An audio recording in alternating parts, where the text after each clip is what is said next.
En Tunisie, on a un avantage énorme, c'est qu'on a eu beaucoup de crises. On a toujours des crises, des problèmes, des choses qui nous tombent sur la tête. Et donc, on est génétiquement fait pour s'adapter. Elles sont illimitées pour un site comme la Tunisie. On parle de possibilités de millions d'emplois et de centaines de milliards d'IDE. Donc, c'est pas pour la Tunisie, il suffit de bien se positionner, parce qu'on est petit, on n'est pas très nombreux. C'est pas l'Égypte avec ses 100 millions ou le Nigeria avec ses 200 millions. C'est très facile du moment il faut qu'il y ait un déclic. Et très vite, on aura le problème de ne plus trouver de personnes à employer. Moi, je me rappelle quand on a acheté la société en France, donc c'est une marque française qui s'appelle Mecafilter, on a eu des concurrents allemands, italiens, machin, qui tournaient en France, qui disaient « Ah, maintenant, c'est plus Mecafilter, c'est Maghreb Filter, c'est Merguez Filter ». Et quelques mois plus tard, on a eu un grand salon. Nous, on a fait un salon tunisien.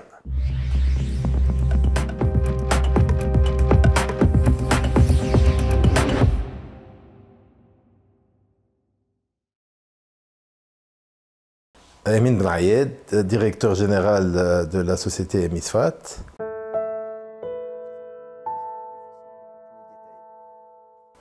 Misfat a été fondée en 1979. C'est une entreprise industrielle tunisienne dans le secteur automobile. Fabrication de filtres principalement, des filtres qui servent à l'automobile, mais également des filtres pour d'autres secteurs, notamment industriels, etc. Donc nous avons déjà dépassé 45 ans. Donc c'est une évolution, c'est une grande entreprise aujourd'hui avec un chiffre d'affaires consolidé de 440 millions de dinars et des effectifs qui dépassent les 2000 sur quelques pays. Donc principalement Fitounes, c'est notre site principal où on fait 85% de notre production. Nous avons un site industriel au Maroc, spécialisé dans les filtres pour camions et industriels, filtres à air, et un site en France, le fruit d'une acquisition, la société Solofil, qui possède la marque Mecafilter, que nous avons acheté en 2008-2009, et que nous avons gardé l'usine, et nous avons un effectif d'une centaine de personnes, un peu plus en France, une centaine de personnes au Maroc. Nous avons également une filiale en Espagne, une filiale en Pologne, et une filiale en Russie qui est maintenant veilleuse, mais on est en train de relancer l'activité là-bas. Et donc, c'est des filiales de distribution. Donc, Misfat Tunis, on doit tourner autour de maintenant 1700-1800 personnes, avec un taux d'encadrement élevé, un parc industriel très vaste, très grand, parce que les produits que nous faisons en 10 filtres, mais finalement, c'est beaucoup de choses qui ne ressemblent pas. On a des produits en plastique, des produits juste du papier filtrant avec du polyuréthane, enfin des produits métalliques, etc. Donc c'est une gamme très variée. Les filtres peuvent être minuscules de cette taille comme ils peuvent être très grands. Nous avons des filtres qui vont sur des automobiles, mais également des filtres qui vont dans des éoliennes, des filtres hydrauliques, dans des éoliennes en Allemagne, des filtres pour compresseurs, des filtres. Donc c'est très vaste. C'est un marché mondial d'à peu près, d'après mes informations, entre 70 et 80 milliards de dollars dans le monde. Donc c'est très très grand et il y a du filtre partout. Donc, une fois qu'on s'intéresse aux filtres, on va les voir partout. Ça devient une sorte d'obsession. Donc le filtre est un produit consommable. C'est ça, il faut le signaler parce que quand on va parler de notre secteur, entre le produit qu'on désire acheter, qu'on utilise et les sous-produits, ça veut dire des produits de maintenance ou des sous-ensembles, et ça, on va probablement en parler. Donc nous sommes très intégrés. Nous fabriquons nos produits, c'est notre design, notre développement, notre recherche et développement. Nous avons même des brevets à l'international au nom de Misfat, quelques-uns. Nous fabriquons même notre tooling, notre outillage et même une partie de nos machines. Aujourd'hui, nous fabriquons même des robots que nous utilisons dans notre production. Nous vendons nos produits dans 60 pays différents, mais le gros se fait sur l'Europe de l'Ouest, principalement la France et l'Allemagne. Entre ces deux-là, il y a probablement plus que la moitié de notre chiffre d'affaires.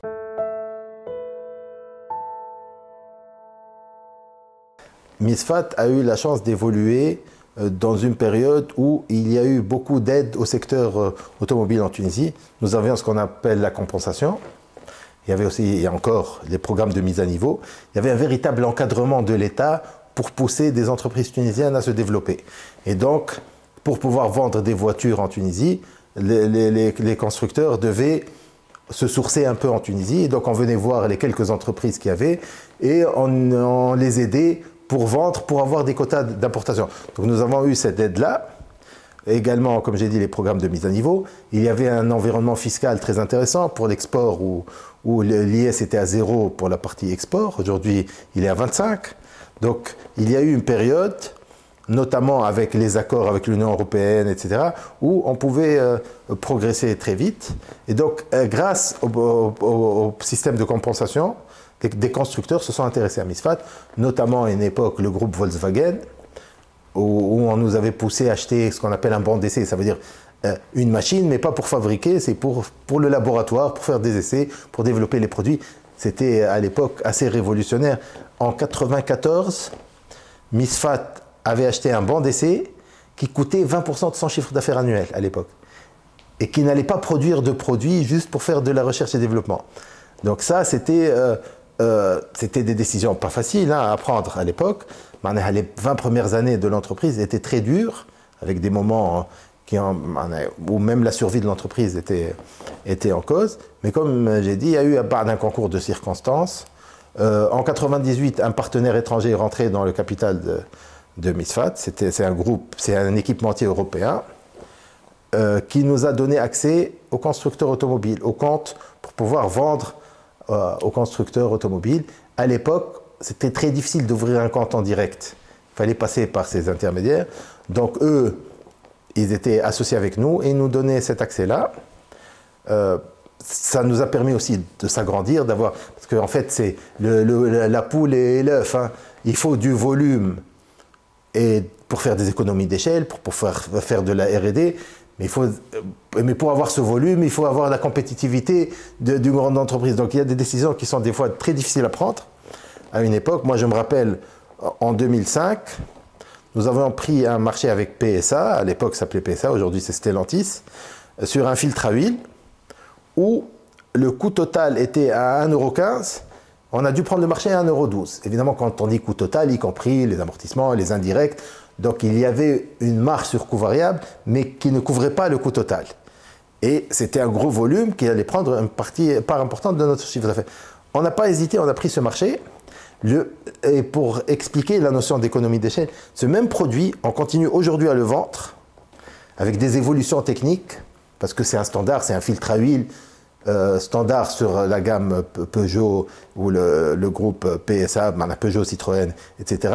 Donc de gros volumes, il existe encore. À l'époque, nous le vendions à 1,12 €, il coûtait 1,15 €. Aujourd'hui, on le vend à 87 centimes et il nous coûte 78 centimes. C'est ça l'évolution de la taille. C'est vraiment l'image de ce produit qui est toujours dans notre gamme. C'est une des grosses ventes, parce que c'est un standard classique. Et on voit comment en 20 ans, l'évolution en termes... Donc pour baisser le coût de cette manière, ça veut dire c'est plus de volume, donc moins de l'achat des matières premières. On achète mieux, on fait beaucoup de choses mieux.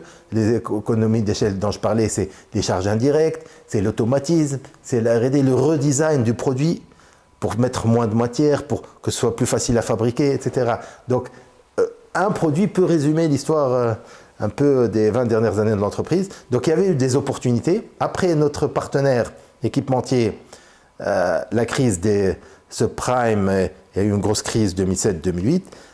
Pour nous, c'était une opportunité. Et souvent, les crises peuvent être des opportunités. Donc, eux, ils étaient en difficulté. Ils ont dû se délester et vendre certaines de leurs activités. Et la filtration n'était pas dans leur core business, c'était des plasturgistes.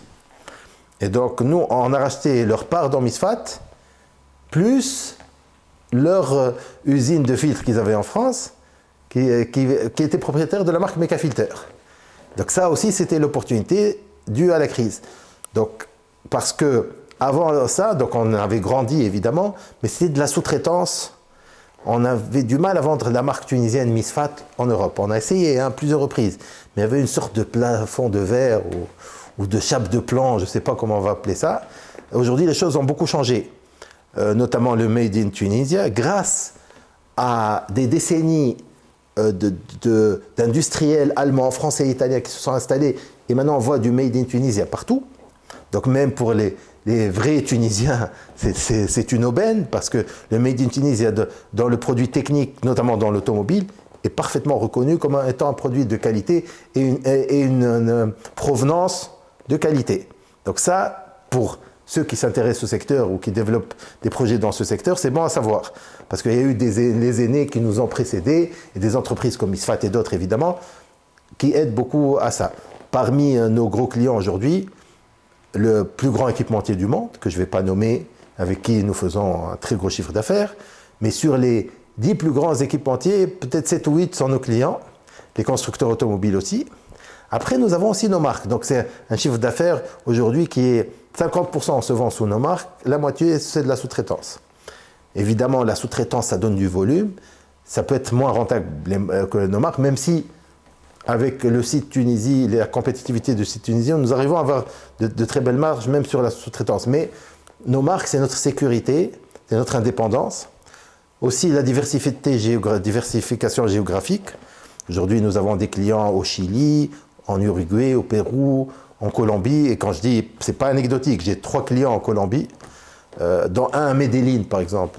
Je pense pas qu'il y ait beaucoup de Tunisiens qui vendent de leurs produits dans la ville d'Escobar. Nous avons 4 clients au Chili.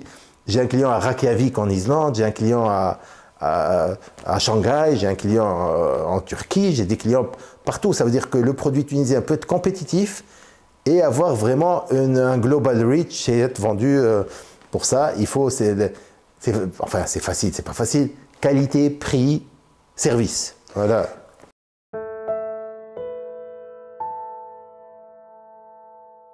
En fait, quand on dit multinationale, ça veut dire être présente sur plus qu'un pays. Oui. Dans notre cas, ça a commencé avec l'acquisition de l'entreprise, de l'usine en France. Après, ils avaient une activité en Espagne et on a créé une société pour accueillir cette activité de distribution.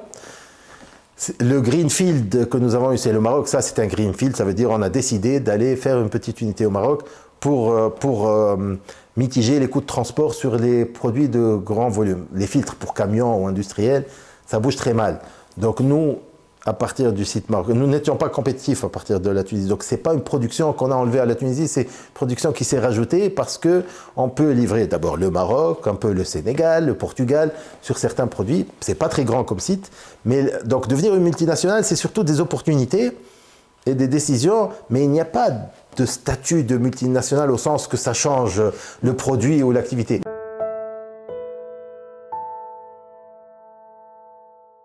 D'abord, nos gros investissements sont en Tunisie. Sur tous les pays où nous sommes, le pays clairement le plus compétitif, le meilleur, c'est la Tunisie. La France, c'était l'acquisition, c'est pour mettre la main sur la marque. Il faut garder un peu de production en France pour pouvoir garder le Made in, parce que nous ne trichons pas. Si c'est Made in France, marque française, il faut que ce soit vraiment Made in France. Après, nous avons utilisé les coûts tunisiens pour aussi rendre compétitif notre site français. Ça veut dire on va mettre certaines activités en Tunisie, d'autres en France, donc on baisse le coût moyen, et donc même notre site en France est compétitif. Ça veut dire, quand on dit compétitif, ça veut dire qu'il gagne de l'argent, il vend ses produits, il gagne de l'argent. Donc il est autonome financièrement. Le Maroc, comme j'ai expliqué, c'était une opportunité par rapport à des coûts logistiques. L'Espagne, c'est pour avoir une plateforme de distribution parce que, ok, exporter c'est bien, mais c'est mieux quand on a son stock sur place pour atteindre une certaine clientèle, pour pouvoir travailler avec les groupements d'achat. Ça, c'est une autre paire de manches. Et puis, notre travail sur l'Amérique centrale et l'Amérique latine se fait à partir de l'Espagne. Donc nous avons une direction commerciale qui s'occupe de marchés qui ont une cohérence, une logique de langue ou de proximité ou d'histoire, voilà, de tradition. La filiale polonaise, c'est pour se rapprocher, pour avoir un pied en Europe de l'Est, et aussi, à une époque, on arrivait aussi à travailler un peu en Russie à partir de la Pologne. Après, on a fait notre propre activité, mais c'est un pays qui a 9 frontières, la Pologne. C'est l'Union européenne. Donc, et c'est des logisticiens reconnus et connus. Là, les Polonais, vous vous promenez en Europe, vous allez voir des semi-remorques avec PL dessus. Donc c'était un bon choix pour avoir un hub à l'Est. Donc c'est comme ça que ça s'est fait. Ça ne s'est pas fait sur une logique différente parce que c'est le même métier, les mêmes produits. Après, on va avoir des spécialités. Une ligne de production en France va être légèrement plus automatisée qu'une ligne tunisienne où le labor cost est différent.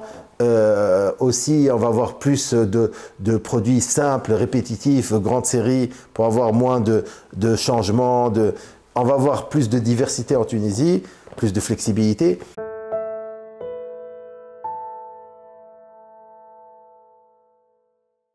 D'abord, c'est un secteur incontournable, c'est un des plus grands secteurs. Avec le textile, c'est les grands secteurs d'exportation, hors matières premières, énergie, etc. Donc, si on enlève l'huile d'olive, les dattes et le phosphate et tout, c'est textile et cette industrie-là. Donc, c'est une industrie très importante, avec des centaines de milliers d'emplois, je pense, qui sont concernés. Ça a une caractéristique, c'est que contrairement au textile et aux autres secteurs, c'est surtout des étrangers. Donc il y a des groupes tunisiens, mais nous ne sommes pas majoritaires. Donc ça crée une dépendance et ça augmente aussi un peu le risque. Ça veut dire qu'un industriel tunisien, il est là, c'est son pays. Quoi qu'il arrive, on va continuer à être là. Les autres peuvent décider de partir ou de venir plus. Par contre, on a besoin d'eux, on a besoin d'IDE, d'investisseurs étrangers. Et après, c'est grâce à ces investissements qui ont commencé il y a des décennies qu'une industrie tunisienne aussi s'est développée autour. Parce que dans notre secteur, c'est très dense.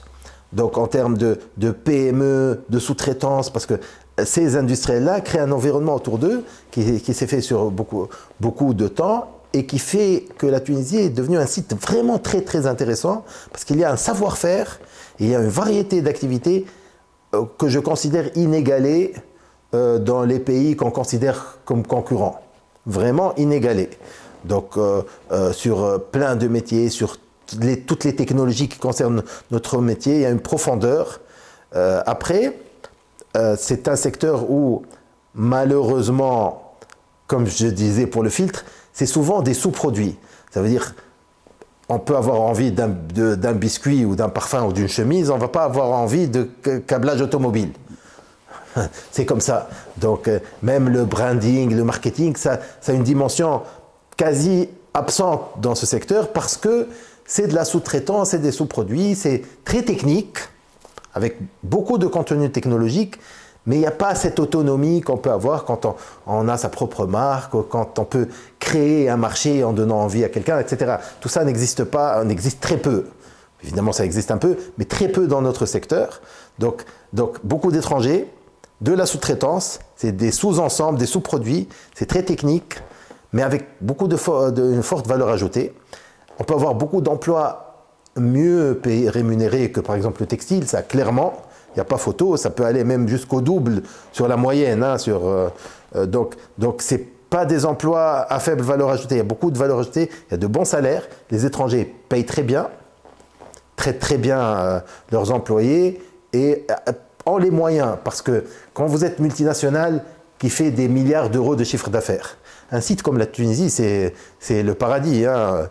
C'est vrai qu'on a des problèmes, mais on a énormément d'avantages, notamment sur la main-d'œuvre. Quand je dis main-d'œuvre, ce n'est pas le coût, c'est la combinaison qualification-coût.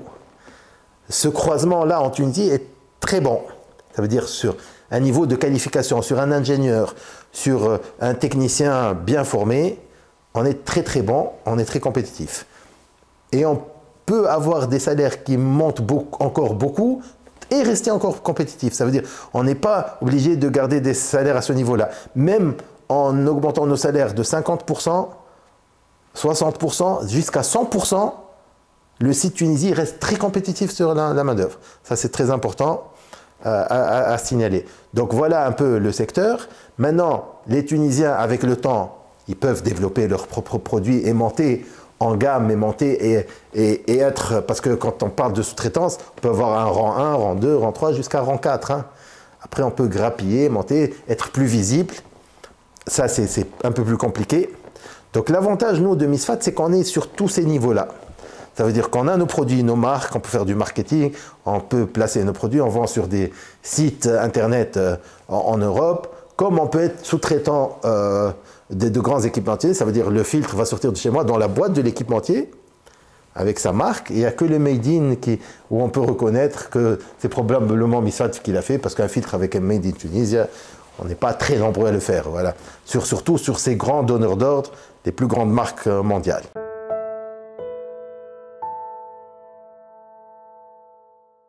Mais l'histoire de l'aéronautique en Tunisie peut être encore plus belle. Ça veut dire qu'il y a de très grosses différences. Évidemment, techniquement, on peut avoir les mêmes machines, il y a de l'usinage, il y a du traitement de surface, il y a des matériaux. Bon, après, il n'y a pas beaucoup de composites, par exemple, dans l'automobile. Il n'y a pas beaucoup d'acier dans l'aéronautique. Il faut que ce soit plus léger. Les normes sont beaucoup plus dures, même si l'automobile, on est meilleur sur les coûts, parce qu'il y a du volume. Mais l'histoire de l'aéronautique en Tunisie va, à mon avis, être la success story de la prochaine décennie.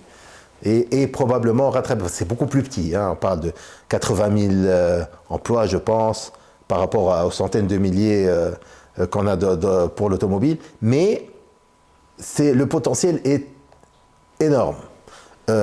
Parce que d'abord, comment a été réfléchie l'aéronautique en Tunisie?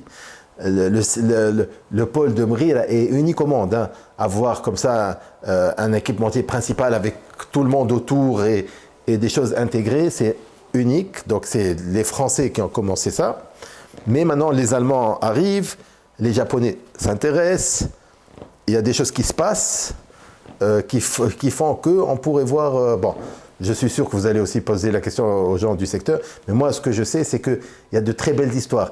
Je vais vous donner une anecdote qu'on m'a racontée, que les gens du secteur vont probablement vous confirmer. Beaucoup de ces entreprises aéronautiques se sont installées en même temps en Tunisie et dans un autre pays que je ne vais pas nommer, que vous allez sûrement deviner, des cousins. Et 10 ans, 15 ans, 20 ans plus tard, en Tunisie, ils sont tous à leur 6e, 7e extension. Zéro extension dans l'autre pays. Ça veut dire que ils trouvent leur compte en Tunisie, ils développent. Au-delà des coûts, etc., encore une fois, la qualité de la main-d'œuvre, c'est... je connais des histoires où on répare les erreurs des sites européens, où on sauve les gros projets. C'est le site tunisien qui sauve les gros projets parce qu'ils ont trouvé le problème et ont pu le résoudre avant les autres. Il y a des histoires comme ça, à répétition, qu'on entend. Évidemment, ça ne veut pas dire qu'on n'a pas aussi nos problèmes. Encore une fois, il y a des avantages, des inconvénients. Mais le site Tunisie est vraiment, pour l'aéronautique comme pour l'automobile, il y a des histoires aussi qui font vraiment plaisir à entendre en Tunisie sur le secteur. Maintenant, quand on définit le secteur aussi, il faut comprendre, ça peut être très différent. Ça veut dire travailler du plastique ou travailler de l'électronique, c'est pas comme travailler une pièce d'acier, un amortisseur avec deux jambes de force. Ça veut dire une grosse plaque d'acier avec un amortisseur qui va se bouger sous la voiture. C'est de la technologie, hein, c'est compliqué comme produit. Mais ça n'a rien à voir avec des faisceaux de câbles qui passent de l'information électronique. Donc c'est très vaste. En fait, on les définit par rapport au donneur d'ordre, par rapport au produit final, où ça va. Mais imaginez le nombre de technologies, de savoir-faire que ça englobe. Et on peut avoir beaucoup de métiers autour de ça. Fabriquer une machine à laver ou fabriquer une pièce dans l'automobile, c'est des presses, c'est du métal, on va faire de la soudure, on va plier, vous voyez ce que je veux dire? Pareil pour faire des ustensiles de cuisine. Donc c'est un secteur qui peut avoir aussi des intersections avec de la fabrication de meubles. Donc on peut faire beaucoup de choses à partir de là. Après, quand on rentre dans l'électronique, là, alors c'est encore plus vaste. Nous, par exemple, quand je disais, on fait des filtres pour l'automobile, mais finalement, je fais des filtres pour des éoliennes, pour des machines, pour des machines dans les mines d'or en Afrique, par exemple. Donc c'est très varié. Donc il faut aussi voir le savoir-faire qui est accumulé et voir beaucoup d'opportunités à partir de ces secteurs, parce que c'est un savoir-faire qui peut être orienté pour d'autres produits et pour d'autres marchés que juste l'automobile, les voitures et les avions.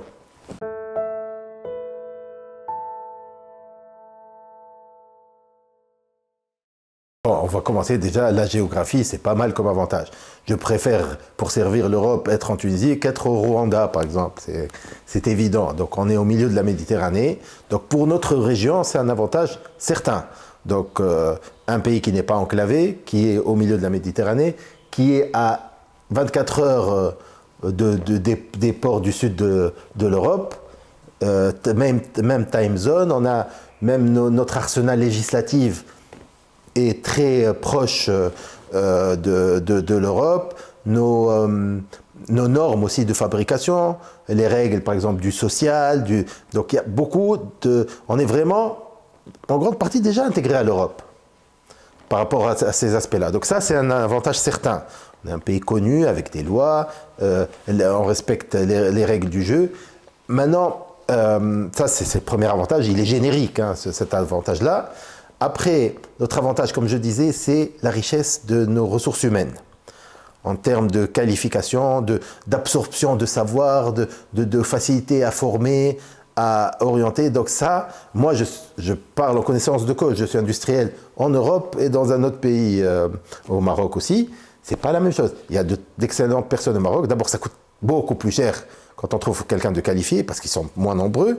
Et puis, sur beaucoup d'aspects, j'ai plus de facilité en Tunisie. Je ne veux pas parler trop des autres, mais moi, ce que je sais, c'est que notre niveau est clairement meilleur que beaucoup de pays, pas seulement rive sud de la Méditerranée, aussi de certains pays d'Europe de l'Est avec qui on nous compare régulièrement. Donc il y a ça c'est un véritable atout. L'autre chose, c'est ce qui existe déjà, évidemment, tout cet historique, toute cette accumulation de savoir-faire, cette densité de PME, ce tissu, parce qu'un industriel, il ne peut pas travailler tout seul. Il a besoin des gens pour réparer ses machines, pour lui fournir des outillages, pour développer des choses pour lui, et il y a une logistique, etc. Donc tout ça, c'est très très important. Et donc il y a un tissu industriel existant qui facilite l'arrivée d'autres. Quelqu'un qui veut trouver un partenaire en Tunisie, il va avoir beaucoup plus de facilité de trouver un partenaire qualifié pour l'accompagner, que ce soit dans une joint venture ou comme sous-traitant ou comme, que sais-je. Il y a plusieurs formes d'association, mais nous avons ce qu'il faut en Tunisie. Maintenant, ça, c'est les aspects positifs. Donc, on peut absorber beaucoup de technologies aussi en Tunisie. Il y a des machines, des fournisseurs, à une époque, ils nous disaient « Oui, mais on ne peut pas vous vendre cette machine en Tunisie, vous ne pourrez pas l'utiliser. » Maintenant, quand on se rappelle de ces histoires d'il y a 15 ans, eux, ils éclatent de rire de ce qu'ils disaient il y a 15 ans. Par contre, ils le disent maintenant pour d'autres pays. Donc nous, on a cette avance-là, c'est très important. Maintenant, ça, c'est le point fort. Le principal, moi, quelque chose qui me dérange, c'est que justement, ce tissu, il est un peu trop émietté. C'est-à-dire l'industrie, la taille dans l'industrie est très importante, surtout dans notre industrie. Nous, si on arrive à faire de la R&D, c'est parce qu'on a un chiffre d'affaires très grand. Donc quand vous allez mettre 2 millions d'euros d'investissement pour un équipement de laboratoire, parce que vous rentrez sur une gamme de produits qui requiert ce type d'investissement, si vous ne faites pas de gros chiffres d'affaires, c'est difficile à convaincre 7 millions de dinars d'équipements de laboratoire pour une gamme de produits. Ce n'est pas évident, il faut avoir une certaine taille. Donc les PME peuvent avoir le savoir-faire, mais elles vont avoir la frustration de ne pas avoir la taille, de pouvoir vraiment déployer leur savoir-faire. Donc, nous avons eu, comme j'ai dit, la chance d'évoluer dans un environnement où l'État nous aidait, où il y a eu des circonstances, des crises qui nous ont donné des opportunités. Elles existent aujourd'hui aussi différemment, parce qu'il y a des crises tout le temps, mais aujourd'hui, ces petites entreprises peuvent se faire aider par les entreprises déjà existantes, leurs aînés, comme une entreprise comme la nôtre. Donc il peut y avoir ou bien un effet d'entraînement, ça veut dire leur donner accès à un donneur d'ordre ou passer par nous pour ce travail-là. On peut aussi financer, donc il y a ce type de possibilités où les PME entre elles doivent aussi se mettre ensemble. Donc ça, c'est un autre reproche que je fais à l'industriel tunisien en général, c'est que chacun est dans son coin à faire son truc. Comme moi, je travaille beaucoup avec des PME allemandes, comment elles travaillent en réseau, c'est extraordinaire. Donc c'est des petites boîtes, mais on se rend compte qu'elles sont 25 et qu'elles coordonnent et qu'elles font des choses ensemble. On peut acheter de la matière ensemble, on peut avoir un équipement commun, ou parce que moi, je vais avoir besoin que de 10% de cet équipement et d'autres peuvent avoir besoin. Donc il y a des choses, comme je disais, pour la R&D. On le voit aussi avant dans le textile, il y a des gros investissements. Si les gens ne se mettent pas ensemble pour les faire, pour avoir l'amont, ça ne peut pas marcher.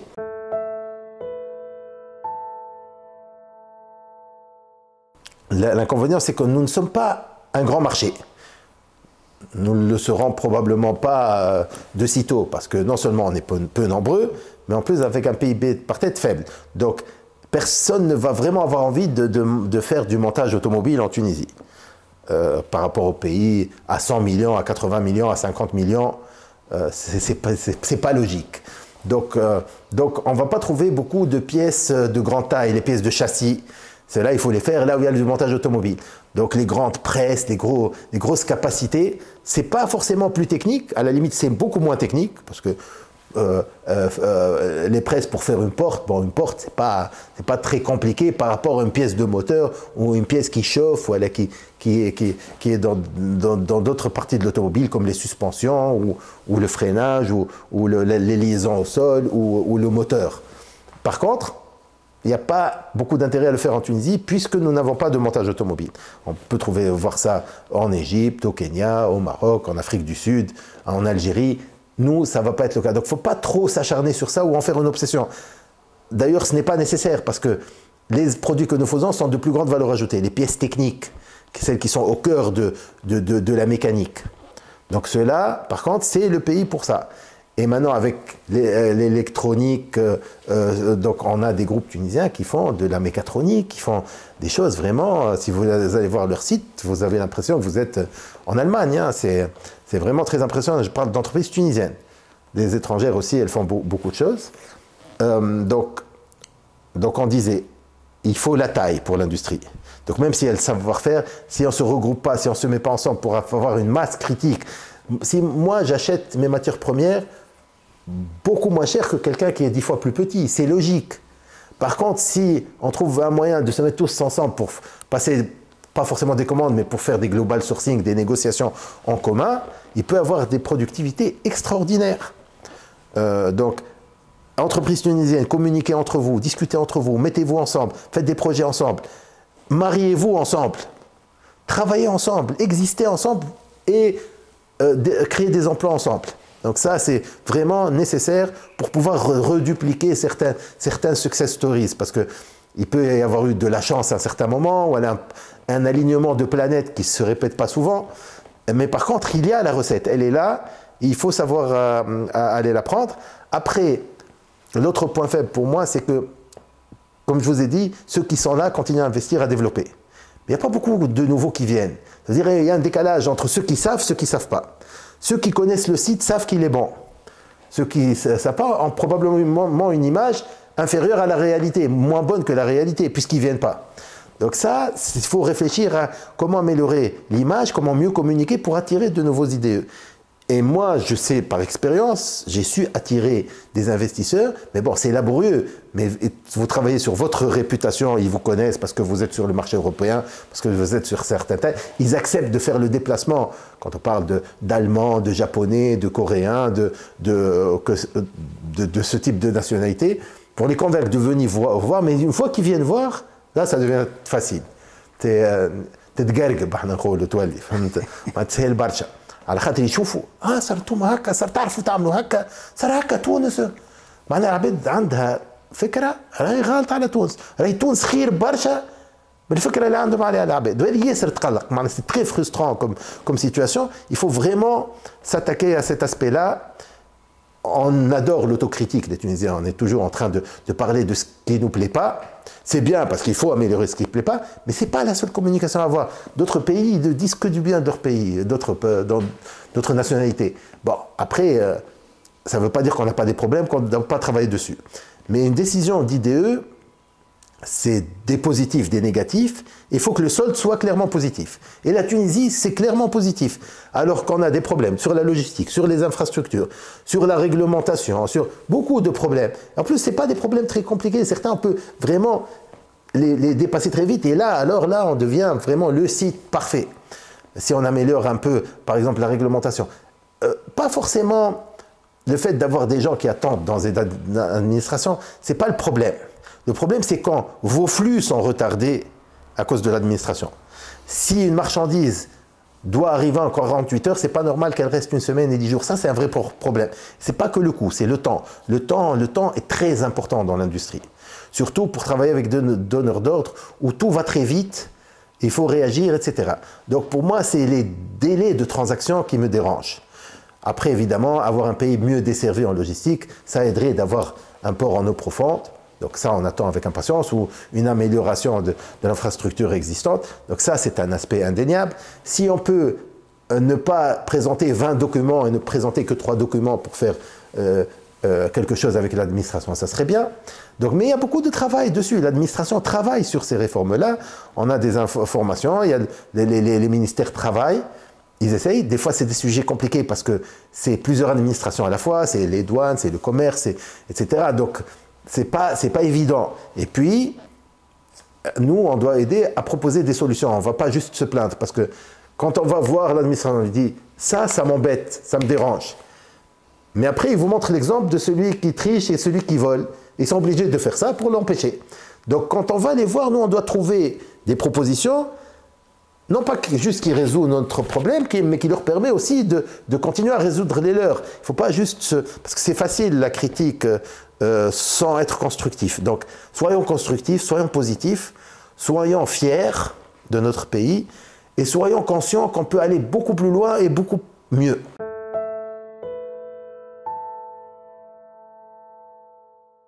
Elles sont illimitées pour un site comme la Tunisie. On parle de possibilités de millions d'emplois et de centaines de milliards d'IDE. Donc c'est pas pour la Tunisie, il suffit de bien se positionner, parce qu'on est petit, on n'est pas très nombreux. C'est pas l'Égypte avec ses 100 millions ou le Nigeria avec ses 200 millions. C'est très facile du moment il faut qu'il y ait un déclic. Et très vite, on aura le problème de ne plus trouver de personnes à employer. Donc ça, on parlera aussi de formation, etc. Donc ce que je veux dire, c'est que mieux communiquer, résoudre certains problèmes pour attirer les idées. Et pourquoi il y a cette opportunité? Parce que, par exemple, la guerre entre l'Ukraine et la Russie, hélas, pour eux, ça peut être une opportunité. Il y a toute une région où les gens n'ont pas très envie d'aller en ce moment. Donc ça donne l'opportunité à d'autres pays Moi, je disais avant, les problèmes de la Tunisie étaient là, et donc les problèmes des autres pays étaient là. Et donc, c'était gênant. Aujourd'hui, tout le monde est là. Et nous, on est resté là. Donc, ça devient une opportunité. En fait, c'est la théorie de la relativité appliquée à l'industrie. Aujourd'hui, le mix problème-avantage de la Tunisie est largement positif. Il faut juste le faire savoir. Ça ne veut pas dire qu'on ne doit pas améliorer le reste pour continuer à être meilleur. Mais il y a beaucoup de travail à faire.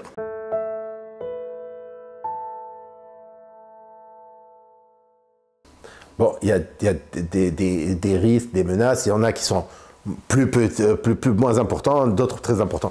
Mais l'aspect surprenant, on regarde ce qui se passe aujourd'hui en géopolitique, le comportement des États-Unis par rapport à ses alliés, ses principaux partenaires. Imaginez que, d'ailleurs, Donald Trump a parlé de l'industrie automobile européenne. C'est notre client, l'industrie. 90% de ce que fait le secteur en Tunisie, c'est pour l'industrie automobile européenne. Si Trump se met à mettre une taxe à 100% ou à 25%, voilà, comme il va mettre 200% sur l'alcool pour l'Europe, ce n'est pas notre problème. Par contre, les voitures, c'est notre problème. Nous sommes en Europe quand on parle de ce secteur. C'est nos principaux donneurs d'ordre. Même si on arrive à diversifier, c'est pour ça que nous on essaie de diversifier géographiquement la nature des clients, mais on a la taille pour le faire et on a le produit qui le permet. Ce n'est pas forcément toujours le cas. Donc ça, c'est un véritable risque. S'il y a un coup dur à l'industrie automobile européenne, on va en subir les conséquences. Après, dans quelle proportion, ça dépend. Un constructeur comme Stellantis est moins exposé qu'un constructeur comme, je dis n'importe quoi, Mercedes. Daimler. Pourquoi? Parce que Stellantis, ils ont Chrysler, donc ils ont déjà leurs usines aux États-Unis, puisque ça fait partie du groupe. Les autres exportent directement d'Allemagne, donc ça ne va pas être vécu de la même manière. Ceux qui arriveront à déployer très vite des sites là-bas, bon, après, je ne sais pas comment ça va se passer, cette guerre commerciale. Personne ne sait. Est-ce que c'est du bluff? Est-ce que ça va se faire? Est-ce que on va avoir une récession mondiale? C'est une récession, ça tapera tout le monde, quelle que soit l'activité, quel que soit le pays. Donc c'est des risques génériques, c'est des risques systémiques, mais nous on n'y peut rien. Donc on va juste attendre de voir ce qui se passe, essayer de s'adapter. Après il y a des risques, évidemment, il y a toujours de la concurrence, les risques d'approvisionnement de matières premières, les produits asiatiques, La taxe carbone, les entreprises doivent se préparer très vite. Nous, on l'a déjà fait. Nous, on publie déjà notre empreinte carbone. Parce qu'on a un site industriel en France. Donc, on a atteint le seuil où c'est obligatoire pour nous à partir déjà de 2025 ou 2026. Nous, on a commencé déjà il y a 2 ans. Mais tout le monde doit s'y mettre. Et c'est très intéressant de travailler sur l'empreinte carbone parce que généralement, quand on baisse son empreinte carbone, on fait des économies. Et on gagne de l'argent. Donc, c'est pas juste une contrainte, c'est une opportunité aussi. Après, qu'on le veuille ou non, c'est une barrière à l'entrée non tarifaire. Puisqu'on nous dit que entre Européens, il n'y a pas d'empreinte carbone. Un camion qui va de Varsovie jusqu'à Madrid, il n'y a pas de taxe carbone. Par contre, la marchandise tunisienne qui fait Tunis-Marseille, il y a une taxe carbone. Donc c'est une barrière à l'entrée. Évidemment, c'est bien pour la planète, peut-être. Donald Trump pense que ce n'est pas le cas. Mais ce qui est sûr, c'est que nous, on doit s'adapter. Les règles, on ne les fait pas. C'est leurs règles, ils ont choisi de les faire, à nous de nous adapter. Après, il faut continuer à attirer des IDE. Pas seulement nous, Tunisiens, investir, attirer des IDE sous forme de partenariat, de n'importe quelle forme, et peut-être diversifier ces IDE. Il faut attirer, par exemple, des entreprises chinoises, aujourd'hui, parce que les Chinois commencent à vouloir aller produire aussi plus proche que leur marché. C'est assez récent. Avant, ils n'y pensaient pas. Maintenant, ça commence à être dans le pipe. Nous, on est bien positionnés pour attirer ce type d'investisseurs, par exemple. Bon, déjà, le problème de la voiture électrique, c'est un risque pour tout le monde. Pourquoi? Parce que c'est beaucoup plus facile à fabriquer en nombre de pièces.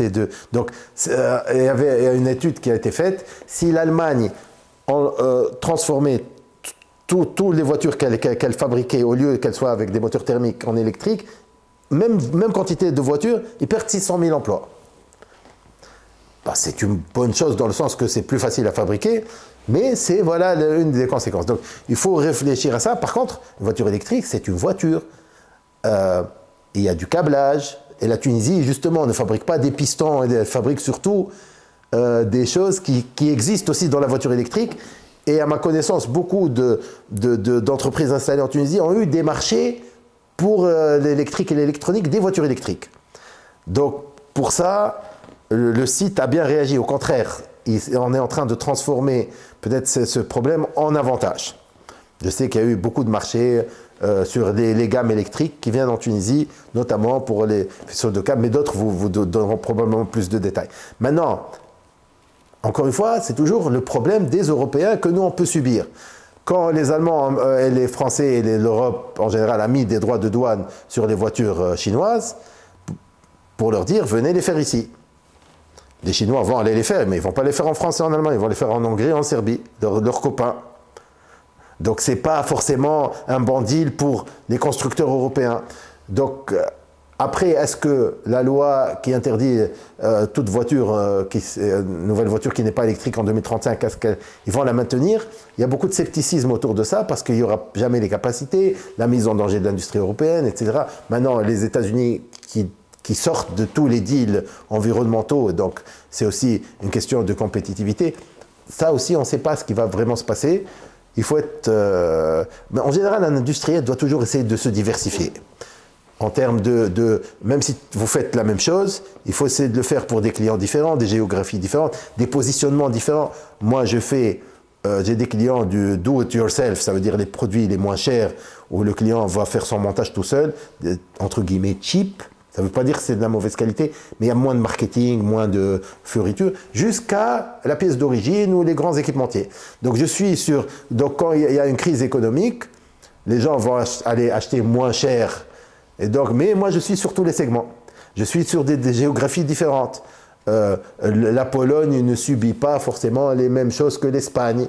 Voilà, donc il faut essayer de se diversifier, d'anticiper les risques, et puis c'est une course, hein. Donc même s'il y a une baisse de la taille du marché, on peut toujours faire de la croissance en prenant des parts de marché à des concurrents. Il ne faut pas courir plus vite que le lion, il faut courir plus vite de celui qui court à côté de vous pour que c'est lui qui soit mangé, pas vous. Voilà, c'est ça l'idée aussi.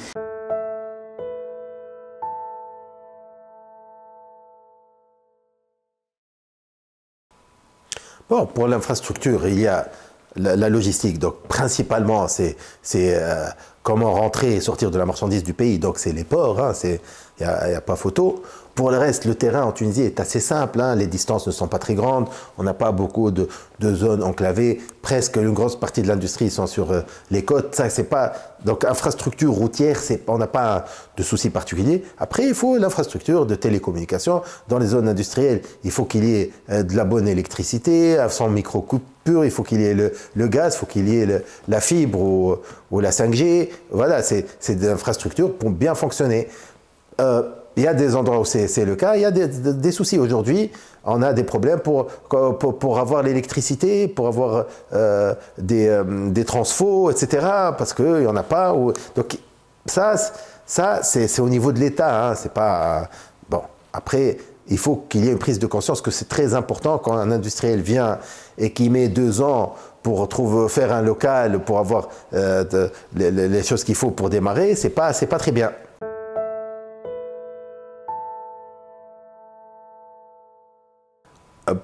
Compte tenu de la situation économique du pays, avec de grosses difficultés des finances publiques, des difficultés que nous devons tous assumer. Donc il faut comprendre qu'on ne peut pas aller vers des choses très coûteuses.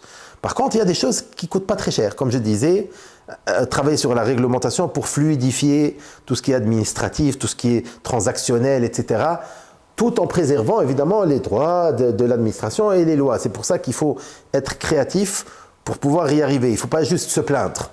Il faut aller avec des propositions concrètes, gagnant-gagnant. Mais ça, c'est une piste très importante parce qu'elle ne coûte pas cher. Donc, quand ma marchandise, je peux la sortir en 24 heures au lieu de la sortir en 10 jours, les 9 jours de surestarie, de surcoût, c'est de la compétitivité qu'on perd. Il n'y a pas que le temps, ça coûte de l'argent aussi. Donc, il faut qu'il y ait une prise de conscience par rapport à ça et nous aider au moins sur cet aspect-là. Après, il faut aussi augmenter la productivité du port de Radès. Ça, c'est quelque chose d'incontournable. Hein. C'est avoir Radès qui fonctionne bien en attendant les eaux profondes, plus un petit allègement administratif, ça nous ferait le plus grand bien, évidemment. Encore une fois, les circonstances du pays font que les devises, c'est très important et on ne peut pas lâcher les devises comme ça. Et au contraire, aujourd'hui, on est en train de resserrer sur tout ce qui est rapatriement, etc. Avec, ça aussi, c'est un risque pour les entreprises. Il faut faire très attention pour se mettre en règle, hein, parce que ça peut aller très fort en termes de pénalités et de taxes. Donc, oui, mais pourquoi aller à l'étranger, en fait? C'est ou pour faire de la distribution, ou une représentation, ou pour faire de la production. Pour la production, pour notre secteur, pourquoi on irait produire ailleurs? Moi, comme je vous ai dit, il y a 2 cas particuliers. Je voulais mettre la main sur la marque. Donc, si vous êtes un secteur où la marque est importante, où il y a une marque, peut-être que ça peut être une idée pour avoir le made in, pour avoir une locomotive. Si ce n'est pas le cas, c'est la seule raison pour laquelle moi je produirais en France.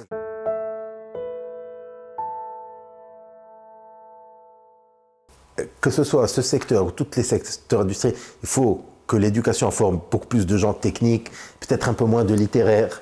Il faut peut-être faciliter un peu, est-ce qu'on est obligé d'avoir 18 ou 17, si on descend à 16, 15, où est le problème? Vous voyez, pour moi, il faut former plus d'ingénieurs, même s'il y a des gens qui partent, on forme plus. Bon, c'est plus compliqué pour les médecins parce que il y a toute une logique, il y a les professeurs qui doivent être là, il y a de machin, donc c'est plus compliqué. Mais pour les aspects techniques, il faut former. Il faut former. Il ne faut pas hésiter. Après, on a aussi beaucoup de centres de formation en technique en Tunisie. Et c'est ce qui donne l'impression qu'il y a beaucoup. On n'a pas tant que ça ingénieur au sens classique. On a ingénieur dans la mécanique ou dans l'électronique ou dans la production, etc. Il y a de la demande, on peut faire plus. Les entreprises peuvent jouer le jeu aussi. Nous, on forme beaucoup. On a beaucoup de personnes qui rentrent qui ne sont pas ingénieurs, qui deviennent ingénieurs après, etc. Donc il y a beaucoup de possibilités. C'est plus facile pour les grandes entreprises, parce qu'on peut intégrer la formation. Encore une fois, la taille, c'est le mot magique. La taille permet de faire presque tout. On peut même avoir nos écoles en interne. Mais si on veut bouger en tant que pays, il faut qu'il y ait de la formation. Il faut en faire plus. Ça veut dire pousser, ou bien faciliter en termes de requirements, comme on dit, pour accéder à ces formations-là, Pour moi, ça, c'est quelqu'un formé techniquement va toujours trouver du travail. D'abord, ça se démocratise, la technologie. Aujourd'hui, vous rentrez sur Internet, vous voyez quelques tutos, vous parlez à ChatGPT, machin, au bout de 2 heures, vous avez votre projet. Bon, c'est que je caricature, mais c'est beaucoup plus facile qu'avant. Nous, on achète, on peut tout trouver aujourd'hui, n'importe quelle machine, n'importe quelle... Ça se démocratise. Maintenant, il faut savoir à quoi ça sert, pourquoi ça sert, quel est l'intérêt d'avoir un outil d'intelligence artificielle ou un automatisme, mais nous, on fabrique plein de choses maison. Hein. Encore une fois, la taille. On a une équipe qui fabrique les automatismes, qui fait les contrôles caméra, qui installe des contrôles caméra sur les pièces, alors que la machine d'origine ne l'avait pas.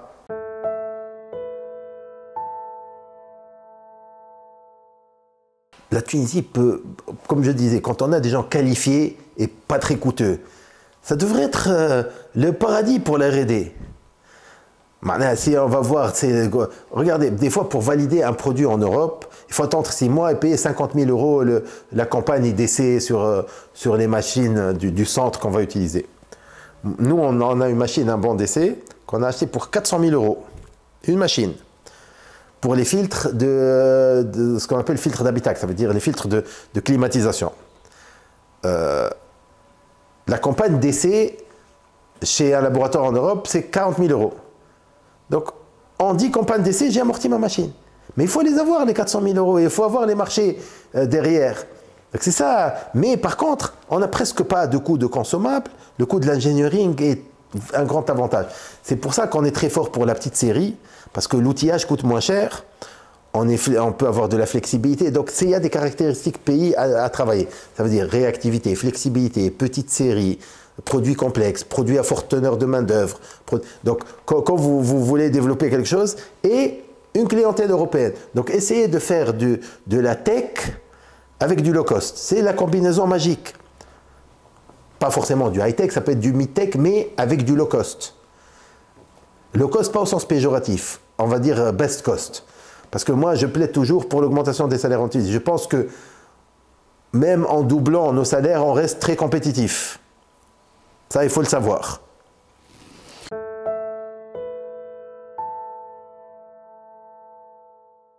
Moi, je me rappelle la première ligne robotisée qu'on a installée. On a eu une visite des syndicats et regardez, l'ancienne ligne, c'était 20 personnes. La nouvelle ligne, 7 personnes. Ah, 13 emplois qui vont disparaître. Et l'autre ligne n'était pas compétitive. Elle travaillait une seule équipe. Et on arrivait à peine à vendre parce que ça coûtait cher. Il n'y avait pas que le nombre de personnes, hein, sur le plan énergétique, sur les consommables, etc. Donc on avait tout changé, même le design du produit. La ligne robotisée, tellement on était compétitif, qu'on est passé très vite à 3 équipes. Donc déjà, on était à 7 x 3, c'est 21. Donc on était déjà au niveau. Et maintenant, on en a 5 ou 4 de cette ligne-là. Donc on est passé de 20 à 80 ou 100. C'est ça l'automatisme, c'est ça la robotique, c'est ça la technologie. En fait, on fait de la productivité, mais ça n'élimine pas des postes d'emploi, ça en crée, in fine, puisqu'on est plus compétitif. Et comme je vous ai dit, c'est des marchés à des tailles infinies par rapport à la Tunisie. Il suffit d'atteindre un seuil de compétitivité pour que ça s'ouvre et que ça roule tout seul. Donc, il faut voir la technologie comme votre principal allié. Il faut aller chercher, il faut l'arracher avec les dents. Personne ne va venir vous aider tout seul, il faut y aller vous. Mais, encore une fois, ça se démocratise. Ça veut dire l'accès est beaucoup plus facile qu'avant.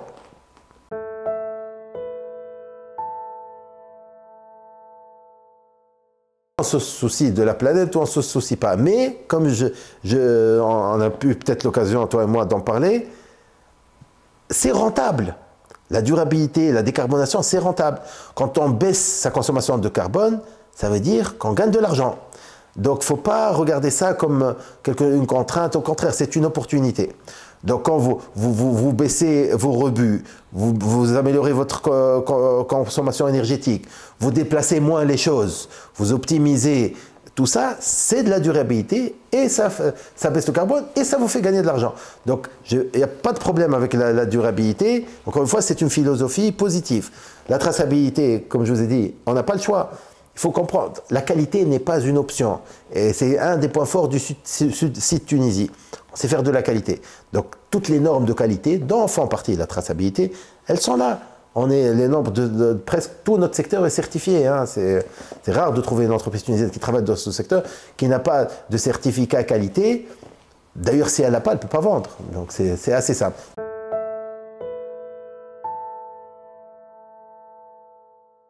En Tunisie, on a un avantage énorme, c'est qu'on a eu beaucoup de crises. On a toujours des crises, des problèmes, des choses qui nous tombent sur la tête. Et donc, on est génétiquement fait pour s'adapter. Donc, moi, je me rappelle, pendant la crise du Covid, on rigolait. Nous, on a eu la révolution, on croit le même Chaltine déjà. On a nos cicatrices de guerre. Donc, le site Tunisie a été beaucoup renforcé lors du Covid parce qu'il a montré justement une résilience, une flexibilité, une adaptabilité qui n'existait nulle part ailleurs. On s'est vraiment éclaté. Moi, j'ai pris des parts de marché. Je vois comment on a vite réouvert, on a trouvé des solutions. C'est là où la Tunisie a montré son meilleur, notamment sur notre secteur. Hein. Il y a eu beaucoup d'histoires, de très belles histoires. Donc l'adaptabilité, c'est pas une option non plus.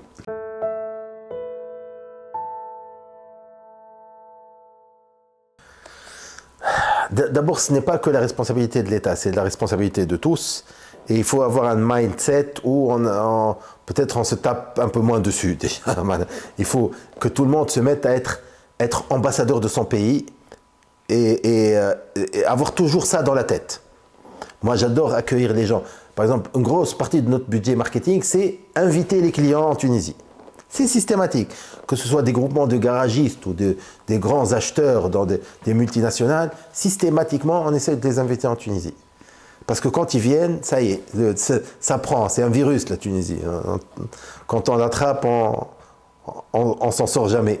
Donc ça, c'est très important. Après, j'ai entendu que l'État planifie de consolider ses structures de représentation, je pense FIPA, CPEX, je pense qu'il y a une idée de tout regrouper. Ça peut être une bonne chose, d'être plus focus, au lieu d'avoir beaucoup de ressources éparpillées, pareil.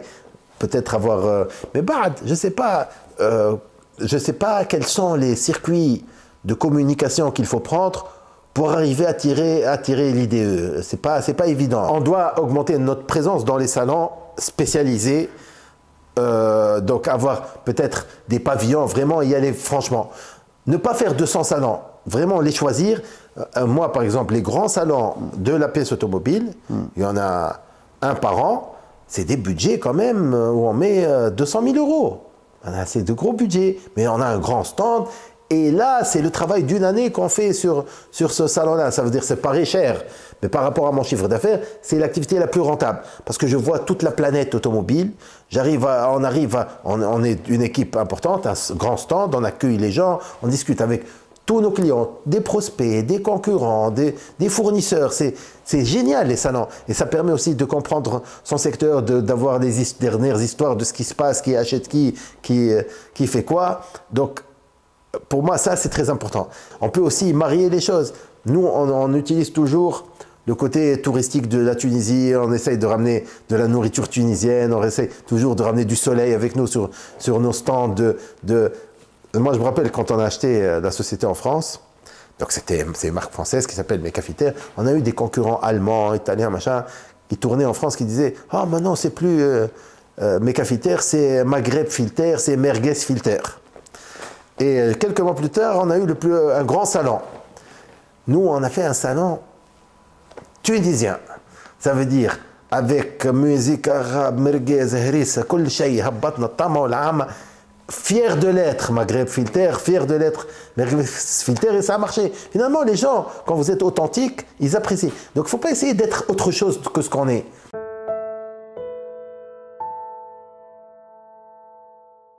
D'accord, donc pour mes collègues et mes amis de ce vaste secteur, parce que mécanique, électrique, c'est un secteur porteur, c'est l'avenir, c'est un secteur qui est en train de réussir, qui va réussir plus, c'est un secteur auquel il faut croire, vous devez y croire, mais très très important, collaborez, mettez-vous ensemble, travaillez ensemble, consultez-vous aidez-vous, achetez ensemble, mariez-vous, je sais pas, faites-le ensemble. C'est ensemble qu'on va réussir. Si on est une meute de loups, on n'a pas peur du tigre, on le bouffe le tigre.